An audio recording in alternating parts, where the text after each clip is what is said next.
زائد ہیں. جیسے مثال کے طور پر یہ لفظ ہے ایک ضاربن.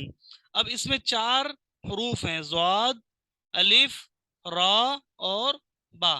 یہ 4 حروف ہیں. اب ان 4 حروف میں سے اصلی حرف کون کون سے ہیں اور زائد حرف کون کون سے ہیں؟ اب یہ جو زائد حرف آتے ہیں انہی کی تبدیلی سے یہ کبھی آگے آ جاتے ہیں، کبھی بیچ میں آ جاتے ہیں، اور کبھی جو ہے شروع میں آ جاتے ہیں، کبھی آخر میں آ جاتے ہیں، اور حرکات میں بھی تبدیلیاں ہوتی رہتی ہیں. تو یہ جو حروف کی کمی بیشی ہوتی ہے اور اسی طرح حرکات میں تبدیلیاں ہوتی رہتی ہیں، انہی سے ہی تو ایک لفظ سے دوسرا مطلوبہ لفظ بن جاتا ہے، جس کی ہمیں ڈیمانڈ ہوتی ہے، جو ہمیں چاہیے ہوتا ہے وہ لفظ بنتا ہے. اب جیسے ضاربن ہے، یہ ضاربن ہے، اس لفظ کے اندر جو ہے وہ الف زائد ہے. یہ جو ضاد کے بعد الف ہے یہ زائد ہے، اور ضاد اور را اور با، یعنی الف سے پہلے ضاد، الف کے بعد را اور را کے بعد با، یہ تینوں حروف یہ اصلی ہیں، یہ تینوں حروف اصلی ہیں، اور الف جو ہے وہ زائد ہے. اب ہمیں یہ کیسے معلوم پڑے گا کہ اس میں کون سا حرف اصلی ہے اور کون سا حرف زائد ہے؟ یہ ہمیں معلوم ہوگا علم الصرف کے ذریعے سے. اسی طریقے سے علم الصرف سیکھنے کا حکم کیا ہے شرعن؟ شریعت میں علم الصرف سیکھنے کا حکم یہ ہے، یہاں لکھا ہے کہ شرع اسلام میں علم الصرف سیکھنا فرض کفایہ ہے. فرض کفایہ ہے یعنی فرض ہے لیکن فرض کفایہ. فرض 2 طرح کے ہوتے ہیں، ایک فرض عین اور ایک فرض کفایہ.